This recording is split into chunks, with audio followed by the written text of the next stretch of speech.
Hi, Principal Matters friends. This is Will Parker back with my co-host, Dr. Jen Schwanke, for another Monday Matters. Jen, we're in the depths of October, and this episode's going to be coming out October the 20th, I believe. And I've so enjoyed your newsletter, Principal Problems. I just wanted today to ask you to just bring it. What's some of the recent things you've been thinking about, writing about? Because I just want leaders to be able to access this wonderful content. So let's go there today.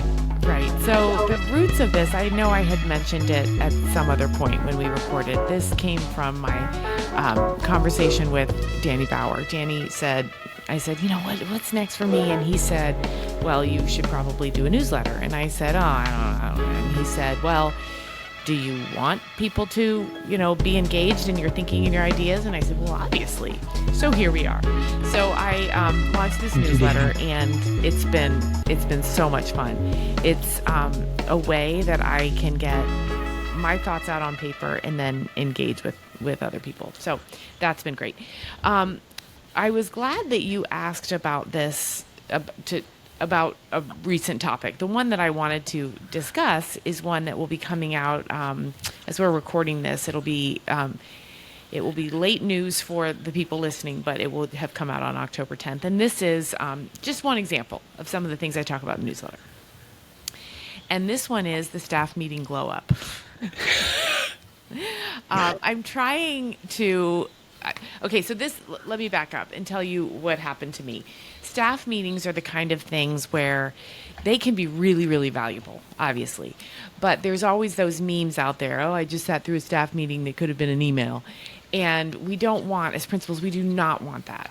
And so I've given several practical tips on this newsletter so far already about this. But a new thing I'm trying is this idea of an anchor topic. So I get together once a month with all the principals in my district, and the meeting has traditionally kind of been one where everybody understands its value. They come, they listen, they learn. But it's a lot of really dry stuff, right? Just information. And there's not really time, because principals are so busy, there's not really time to really dig into the topics. So usually it's, hey, we need to do this. Hey, here's a new policy. Hey, here's a new... mandate that we're going to have to push down.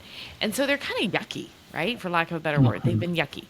So a new thing I'm trying is to take the first half of the staff meeting or the management meeting, whatever it is, and have a topic that will benefit as many people as you can, and have it be not necessarily related to the recent crisis everybody's dealing with, but a genuine learning opportunity that's kind of not what they expect. So here's some examples. And before I give you the examples, actually, I want to pause, Will, to see, I'm sure this is not new. This is not a new idea. But tell me because you were taking notes as I was talking. Tell me what you were thinking. No, I was just thinking about last night. My wife and I decided we wanted to laugh. So we opened up the latest series on Abbott Elementary, which is such a ridiculous funny show.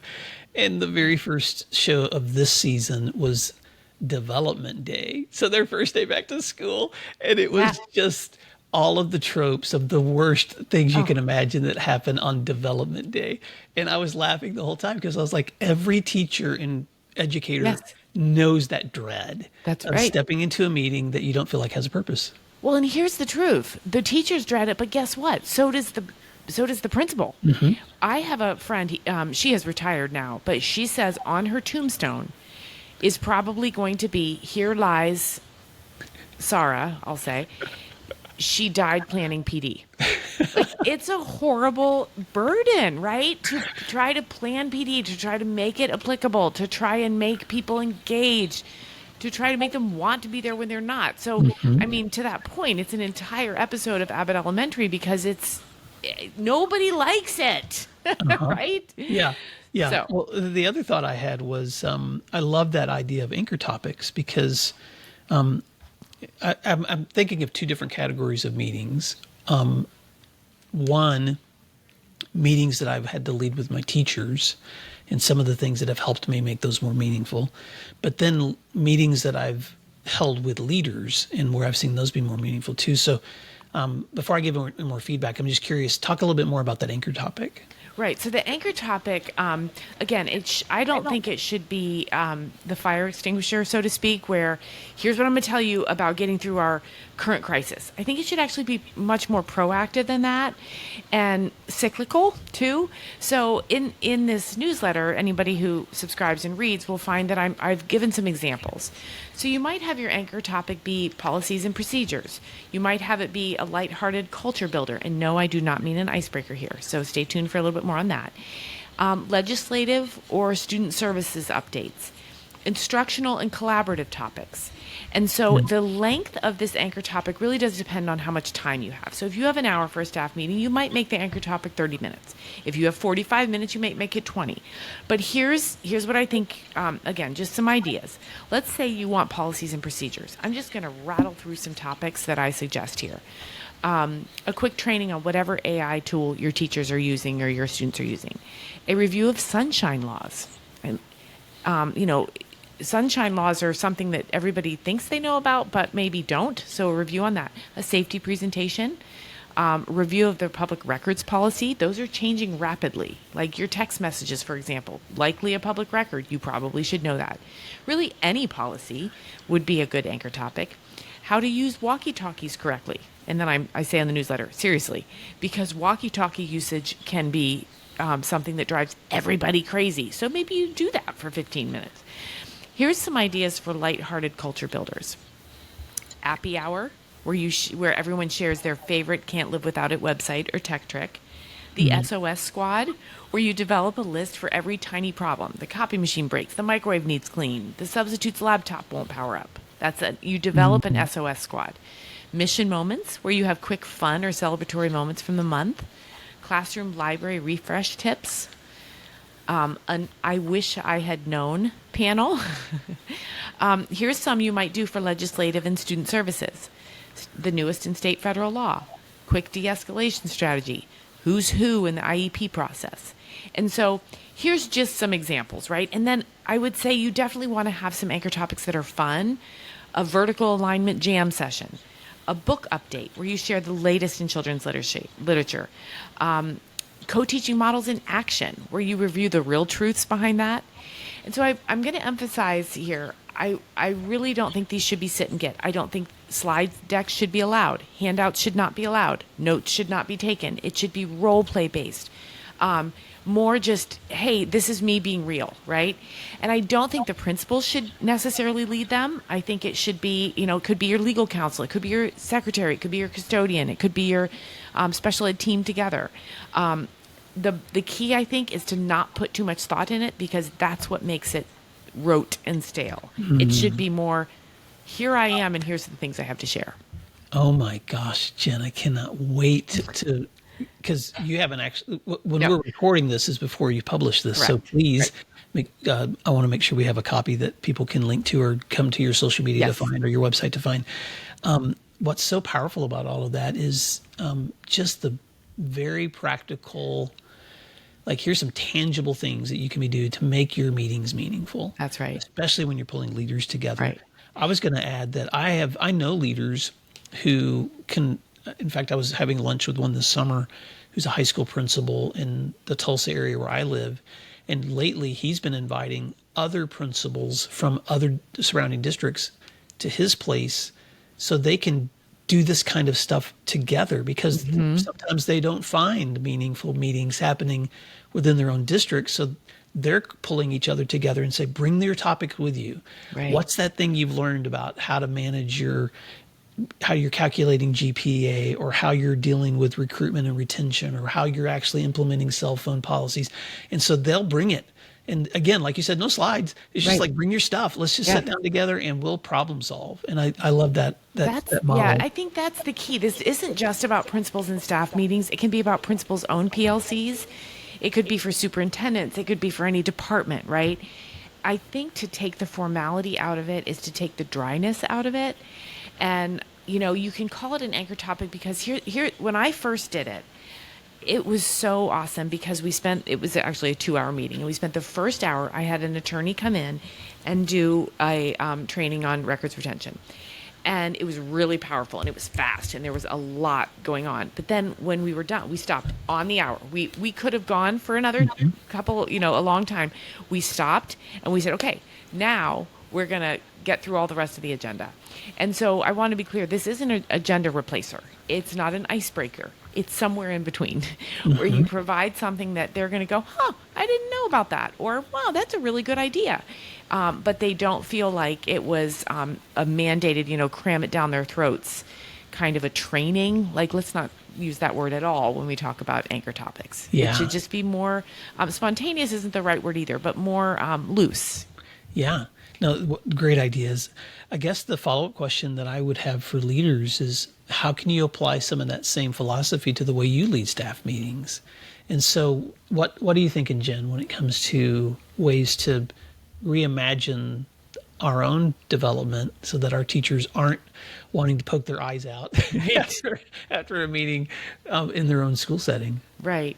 Well, I think there's two parts to your question, really. When I think about it, I think for our own development in leading staff meetings, that's one bucket here. And I, for a while, I didn't feel great as a principal about my staff meetings, and I went and watched other principals lead them. And there were some where I just said, hey, can I drop in? I'll bring you a coffee. And they were always like, sure, fine. There were some I thought, well, I will never lead a meeting that way. And there were others where I thought, this is the best. And, we've talked a lot about that, about how really the key is to be your authentic self, which going to look at other principals' staff meetings helped me realize I just need to be myself. But the other, I think there's kind of a subsidiary of your question, which is when we are leading staff meetings and we know that the teachers are there and they don't want to be and they want to poke their eyes out, to get that choice option and say, okay, we're going to have an anchor topic. It's going to be 20 minutes every week. I want a list of not 9 topics, because there's 9 months a year. I want 60. I want to know everything you've ever wanted to know about how this place works, about what's going on with our state, about whatever. Open a Google Doc and just have them dump them in. And then just willy-nilly pick some, call somebody who knows a little something about it and say, hey, you got 20 minutes or 40 minutes to be an anchor topic for my staff meeting? Don't prepare. Just come. Oh, that's so wise. I know some people listening are going to remember that Ed Camp models also have been built around that, and that's a fun way to learn together. And I've been in a district where our district leadership would make sure that our PD involved that kind of Ed Camp model too, so that we're not just getting mandates, but we're getting topics that were asked for specifically from the teachers themselves, but also could be feedback that fellow teachers and educators could all provide in that same setting. Right. So if you're not familiar with the Ed Camp setting, that's another great thing to just research. I'll add one other thought, Jen, that was helpful for me in staff meetings too, and this saved my bacon. I don't know when I finally started to do this, but I would with my guiding coalition or my department chairs, the leadership teachers in my school, I would set up monthly luncheons with them. But because our school was so large, they would come in rounds. So I would have a first lunch, second lunch group. And I started making it a practice when I met with them to bring what I thought should be the agenda for our next staff meeting in advance and lay it in front of them and say, here's the things I think the next time we're together we're going to be talking about. And some of those things we had already decided in advance. But some of those things were things that I felt like either needed to be revisited or maybe an issue that we needed to address. But I would lay it in front of them and say, now give me your feedback on this agenda in advance. And so many times, Jen, they would go, well, we've talked about that ad nauseum. We don't need, take that off the list. Or Are you not aware that this is a situation all of us have been asking questions about for the last week? Let's make sure we talk about this. And then getting someone in the room who's willing to maybe address that. So collaborating before the meeting with the decision makers who would also be in the meeting, it just reshaped the way we did meetings. Exactly. Because then I'm already saving myself a ton of pain by just letting them help set the agenda. That's right. Yeah. And then you're not having people walk out saying, why did we do that? This is especially important, I think, for new principals who don't have the historical context of their building. If you say to them, you've been there about 2 months, and you say to them, I'm going to have a staff meeting about 504s. They may have done that 2 years ago. They've got it. They know it, so make sure that you're asking the questions of those Well, leaders. Jen, I want, as we wrap up this Monday Matters, thank you for letting us take one of your recent Principal Problems newsletter topics. And thank you for making it so practical. I just cannot wait for people to just get the list of all those suggestions that you made. But let me just allow you any closing thoughts and then remind people how they can sign up to be a part of your newsletter. Absolutely. Yeah, there will be a lot of ideas in this edition, so make sure you take a look. So go to my website at jenschwanke.com, and you'll click on newsletter, and then you can subscribe, and it will come bright and early once a week into your inbox. And hopefully, my goal, I'll tell you, Will, my goal for this newsletter from the beginning was if they sit down and read this 5-minute newsletter, I want them to have something they could do that day. I want it to be that practical, not even next week, but that day if they want. That's my goal. Oh, I love it. Well, Principal Matters listeners, if you want to check out the show notes from today's episode, we'll link to Jen's website and newsletter there too. Jen, thank you so much. I'll just say this as we're wrapping up. I was talking to a friend the other day. This podcast has been going since about 2016, and then you joined 5 years ago, 6 years ago. I mean, it's been a while. We've been doing this together a long time. We've got 470 episodes that are getting ready to be coming out. And I was just explaining, there are parts of this work that I just absolutely love. And then there's some times where I'm just like, I'm ready for a break. And so it's been so wonderful sometimes to wake up on a Wednesday morning, put in my earbuds, and I get to hear you interview someone. Right. And I've had the same experience with your newsletter, just to go, this is so wonderful to have another resource of Jen, not just through the podcast, but through your words and your writing. So thank you. Oh, thank you, Will. My goodness, that'll set me into my weekend very happy. Thank you. Well, Principal Matters listeners, thank you for listening and learning this week. And until next time, thanks for doing what matters. We'll talk to you again soon.